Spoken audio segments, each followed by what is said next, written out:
అందరికీ నమస్కారం. జగన్‌కి శుభవార్త. బయటపడ్డ ఎన్నికల గోల్‌మాల్. ఈ విషయాన్ని తెలుసుకునే ముందు వీడియో మీరు కంప్లీట్‌గా చూడండి. అప్పుడే మీకు కంప్లీట్ ఇన్ఫర్మేషన్ ఏంటో అర్థమవుతుంది. అదేవిధంగా చాలామంది వీడియో చూస్తున్నారు కానీ సబ్స్క్రైబ్ చేసుకోవడం మాత్రం మర్చిపోతున్నారు. దయచేసి సబ్స్క్రైబ్ చేసుకోండి. సబ్స్క్రైబ్ చేసుకోవడం వల్ల నేను చేసే ప్రతి ఒక్క అప్డేట్ మీరు ముందుగానే పొందగలుగుతారు. అదేవిధంగా చాలామంది లైక్ చేయడం మర్చిపోతున్నారు. దయచేసి లైక్ చేయండి. లైక్ చేయడం వల్ల ఈ ఇన్ఫర్మేషన్ అనేది మనం చాలామందికి రీచ్ చేసే వాళ్ళు అవుతాం. ఇంకా లేట్ చేయకుండా వీడియోకి వెళ్ళిపోదాం. ఫ్రెండ్స్, ఆంధ్రప్రదేశ్లో ప్రజాస్వామ్య ప్రక్రియ అపహాస్యం పాలు అయినట్టేనా? ఎన్నికల్లో రెఫరీగా ఉండి నిక్కచ్చిగా పనిచేయాల్సిన ఎన్నికల కమిషన్ లేదా ఎన్నికల ముఖ్య అధికారి ఒక రాజకీయ పార్టీతో కుమ్మక్కై తమకు ఇష్టం వచ్చినట్టు వ్యవహరించారు అన్న విషయం రాను రాను బలపడుతుందా? తెలుగుదేశం, జనసేన, బీజేపీ కూటమికి శాసనసభ, లోక్సభ ఎన్నికల్లో అసాధారణమైన సంఖ్యలో సీట్లు, ఓట్లు వచ్చిన తీరు చూసి అందరూ బిత్తరపోయారు. అయితే మొదట ఏమోలే టీడీపీ అధినేత చంద్రబాబు, జనసేన అధినేత పవన్లు ఇచ్చిన సూపర్ 6 హామీలు పనిచేశామని భావించారు. అయితే కానీ ఆ తర్వాత వెల్లడైన అనేక విషయాలు దిగ్భ్రాంతి కలిగించాయి. పోలింగ్ శాతం అనూహ్యంగా పెరిగినట్లు చూపడం, వైఎస్ఆర్సీపీ బలమైన చోట్ల అసలు ఓట్లు రాకపోవడం, పలువురు తాము వైఎస్ఆర్సీపీ ఓట్లు వేశామని అయినా తమ బూత్లో ఇంత తక్కువ ఓట్లు ఎలా నమోదవుతాయని సందేహాలు వ్యక్తం చేయడం వంటివి జరిగాయి. పోలింగ్ నాటికి కౌంటింగ్ నాటికి మధ్య ఓటింగ్ శాతం ఏకంగా 12.5% పెరగడాన్ని ప్రజాస్వామ్య సంస్కరణల సంఘాలు తప్పుపట్టాయి.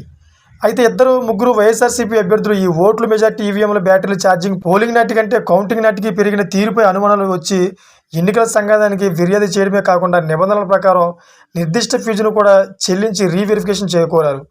అంటే దాని ప్రకారం ఈవీఎంలో ఆయా రాజకీయ పక్షాలకు నమోదైన ఓట్లు వివిప్యాట్ సిమ్లలో రికార్డ్ అయిన ఓట్లకు సరిపోల్చడం అన్నమాట. అయితే ఈ రెండు మ్యాచ్ అయిన ఈవీఎంలపై ఎవరికి అనుమానం రాదు.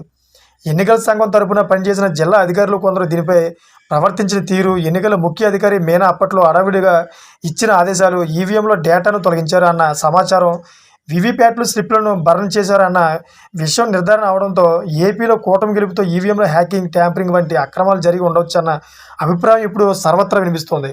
అయితే ఈ విమర్శలపై ఎన్నికల సంఘం నిజాయితీగా స్పందించడం లేదని స్పష్టమవుతోంది. ఒంగోలు వైఎస్ఆర్సీపీ అభ్యర్థి బాలినేని శ్రీనివాసరెడ్డి, విజయనగరం ఎంపీ బెల్లాన చంద్రశేఖర్, గజపతి నగరం ఎమ్మెల్యే అభ్యర్థి బొత్స అప్పల నరసాయిలు కౌంటింగ్ జరిగిన కొద్ది రోజులకే రీవెరిఫికేషన్ కోరారు.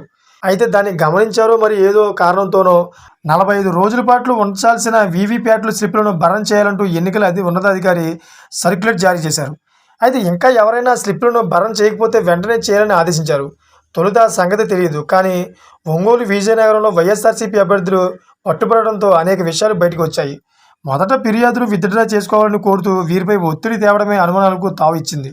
వారు తలకపోవడంతో రీవెరిఫికేషన్ బదులు మాక్ పోలింగ్కు తెరపైకి తెచ్చారు. అయితే దీనిపై బాలినేని అభ్యంతరం చెప్పి హైకోర్టుకు వెళితే దీనిపై అక్కడ ఎప్పటికీ తీర్పు ఇవ్వకుండా పెండింగ్లో ఉంచారు.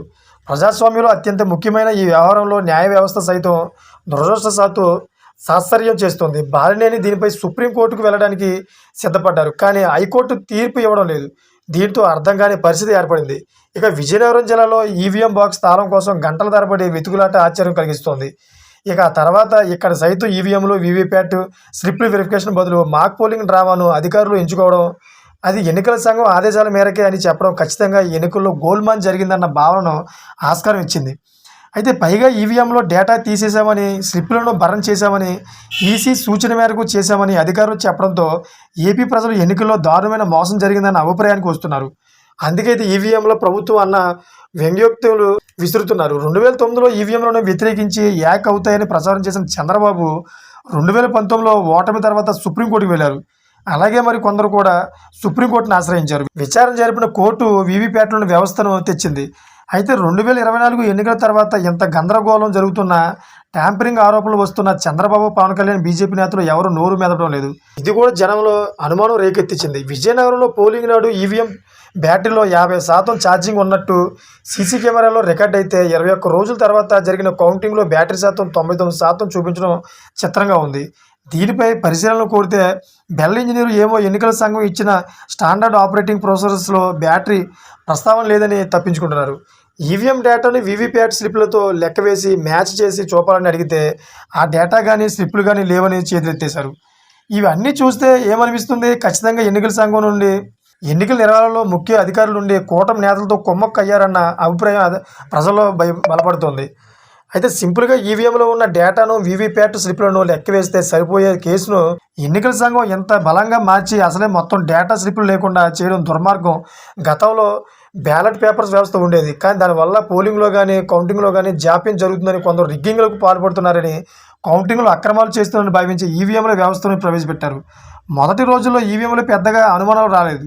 కానీ ఆ తర్వాత కాలంలో సాంకేతిక పరిజ్ఞానం పెరగడం, హ్యాకింగ్ వ్యవస్థ రావడం, సైబర్ నేరగాల గురించి వినడం, ట్యాంపరింగ్‌కు అవకాశం వంటి నాటి నేపథ్యంలో సందేహాలు వచ్చినా ఎన్నికల సంఘం ఇలా ఎందుకు చేస్తుందలే అని కూడా చాలామంది అనుకున్నారు. కానీ ఎప్పుడైతే ఎన్నికల అధికారులు న్యాయబద్ధంగా లేకుండా ఏపీలో టీడీపీ కూటమికి కొమ్ము కాయడం, చివరికి ఈవీఎంలో డేటా లేకుండా చేసినట్లు బయటపడడంతో ఇప్పుడు ప్రజల్లో సందేహాలు కాకుండా అక్రమాలపై ఒక నిర్ధారణ ఏర్పడింది. 1,00,000 కిలోమీటర్ల దూరంలో అంతరిక్షంలో ఉన్న స్పేస్ ఎక్స్ను టెక్నాలజీ ద్వారా భూమి మీద నుంచి మేనేజ్ చేస్తున్నప్పుడు నేల మీద ఉన్న ఈవీఎంలను ట్యాంపరింగ్ చేయడం పెద్ద కష్టమని ఒక న్యాయ నిపుణుడైతే వ్యాఖ్యానించారు. టీడీపీ జనసేనలు బీజేపీతో పొత్తు పెట్టుకోవడం, కేంద్రంలో బీజేపీకి పూర్తి స్థాయి మెజార్టీ రావడం లేదన్న సర్వేలు వెలువడడంతో ఉన్నత స్థాయిలోనే ఈ అక్రమాలకు బీజం పడిందన్న సందేహాలు వ్యక్తమవుతున్నాయి. ఇండియా కూటమి పక్షాలు ఈవీఎంల అక్రమాలకు సంబంధించి బీజేపీపై ఆరోపణలు చేశాయి. దానికి తగ్గట్టుగా ఆంధ్ర, ఒడిశాలలో ఆశ్చర్యమైన రీతిలో ఫలితాలు వచ్చాయి. అయితే వైఎస్ఆర్సీపీ అభ్యర్థులు ఈ ఇద్దరు ముగ్గురు అయినా ఈనాటి ప్రయత్నం చేయకపోతే ఈ విషయం బయటికి వచ్చేది కాదేమో. మళ్ళీ బ్యాలెట్ పత్రాల పద్ధతే బెటర్ అన్న భావన ఏర్పడుతుంది. గతంలో సీసీటీవీలు వంటివి లేకపోవడం వల్ల రిగ్గింగ్లకు అవకాశం ఉండేది. కానీ ఇప్పుడు ఎక్కడి నుంచి అయినా పర్యవేక్షించే సిస్టమ్స్ రావడంతో ఈ రిగ్గింగ్లను అరికట్టవచ్చు. బ్యాలెట్ పత్రాల సమయంలో జరిగిన అక్రమాల కన్నా ఈవీఎంల ద్వారా జరిగే మోసాలు మరింత ప్రమాదకరంగా మారాయన్న అభిప్రాయం ఏర్పడుతుంది. అమెరికా వంటి పెద్ద దేశాలలో సైతం బ్యాలెట్ పత్రాలనే వాడుతున్నారు. భారతదేశంలో ఈవీఎంల వ్యవస్థ ద్వారా ప్రజాస్వామ్యం ప్రమాదంలో పడింది. ఎలాన్ మస్క్ లాంటి వాళ్ళు ఈవీఎంలో ట్యాంపరింగ్ చేయవచ్చని వ్యాఖ్యానించినప్పుడు ఇండియాలో అది జరగదని ఈసీ జవాబు ఇచ్చింది. కానీ ఆ తర్వాత పరిణామాలు భిన్నంగా కనిపిస్తున్నాయి. ఈసీ పారదర్శకంగా లేదనిపిస్తుంది. 12% ఓట్లు పెరగడం నుంచి డేటా తీసివేయడం, వీవీప్యాట్ స్లిప్పులు భరణ వరకు వచ్చిన అభియోగాలపై ఎన్నికల కమిషన్ నోరు విప్పకపోవడం మరింతగా సంశయాలకు ఆస్కారం ఇస్తోంది. ప్రజాస్వామ్యాన్ని పరిరక్షించుకోవాల్సిన వారే భక్షిస్తున్నారా అన్న ప్రశ్న ఆవేదన కలిగిస్తుంది. ఎప్పటికైనా ఎన్నికల సంఘం దీనిపై స్పందిస్తుందా ఏమో చెప్పలేము. చూసారా ఫ్రెండ్స్, ఇటువంటి లేటెస్ట్ అప్డేట్స్ కోసం నా ఛానల్ సబ్స్క్రైబ్ చేసుకోండి, గంట బెల్ ఆన్లో పెట్టుకోండి. నేను చేసే ప్రతి ఒక్క అప్డేట్ మీరు ముందుగానే పొందగలుగుతారు. ఇప్పటి వరకు చూసిన ప్రతి ఒక్కరు కూడా థ్యాంక్ ఫర్ వాచింగ్ ఫ్రెండ్స్.